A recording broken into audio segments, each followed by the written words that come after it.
Yeah, it came from Nick Stoller. So Nick Stoller had some difficulties having his second child, and the way he had told it to me originally was like, I wish that it was as simple as writing a letter to the storks. And then he was like, why is there not an animated movie about storks? I think at its heart too, it comes out of his experience, and then all of our experiences working, raising families, and finding a balance between the two. You know, Junior, very much at the top of the movie, is very career oriented and wants nothing to do with really kind of relationships outside of work, only to find that those are maybe the most important things, you know, in his life. Luckily, I mean, we have a very complementary skill set. For me, it was great to just go to Nick's school and watch how he works with actors and how he builds scenes with actors. Really, that's a big part of his writing process. He doesn't like go off and write. He writes on set basically. So in what's voice recording sessions for our movie, he would from the very beginning be working with improvisational actors who could help go back and forth and really define the characters.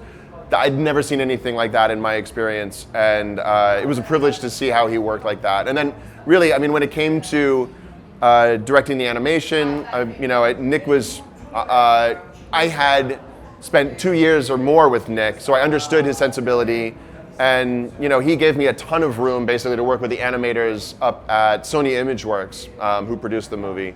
It really kind of towards the end, when directing animation, it kind of became my movie. So we had a back and forth.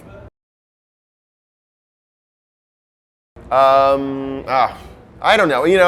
I love Pigeon Toady. I have to say, if there's something really new and weird about our movie, I think it's that character. What could have been a token henchman in our movie, because there's just something weird and enigmatic about him, because he's a complete and total fraud. He's a total idiot. He's a complete, perfect idiot, which I think in comedy is a great, great thing.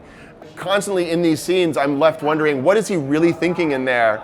Like, who is the person inside of that weird character that he's obviously adopting to try to get people to like him? There's something weird about him. Luckily, we hired Annette Marnot, who's an amazing animator. She only designs things that are adorable and cute and gorgeous. So when she designed our baby, we were like, oh, well, there it is. All right, let's just take that, and there we go. I should also say Sylvain Deboissy, our head character designer, did a ton of work as well. We refined these designs over the course of years. But yeah, we knew that if this baby wasn't cute, this movie wouldn't work. So it was a ton of importance was put on the baby. Yeah, ours is different in the sense that a lot of times in animation you work on a rough version of the movie, and then you're like, okay, now we're gonna cast it.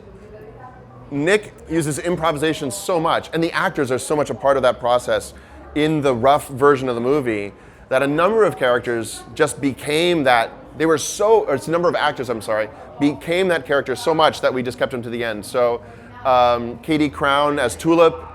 I mean, it's really rare that a character of that prominence would be cast essentially to a veteran TV actor, but to someone who had never really starred in a film before. Pigeon Toady was the same thing. The weirdness of Pigeon Toady largely comes out of Nick, and then Stephen Glickman, and then our Nate. Our actor who played the boy was just like, well, he's Nate, so we just keep him.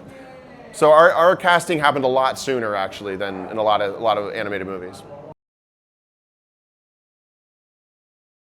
See, I mean, Pixar, I had amazing experience. I love Pixar and the time I spent there. There's really no better place that I could have grown up as an animator. But there's something, I don't know, the landscape's changed. There are a lot of opportunities out there. You can make movies for more of a medium budget now than enormous budgets. I think it affords you more freedoms. Like I was describing, the fact that we could cast unknowns, the fact that, Warner Brothers really let Nick and the team kind of discover the movie the way that we needed to discover it. I mean, it's very different. You know, we're lucky to have worked with some of the same people as the Lego Movie, but our movie has a very different identity. I don't know. There's a lot of freedom with making a movie at Warner Brothers. That made the movie a lot of fun. So, and I think that honestly, I think that comes out on the screen.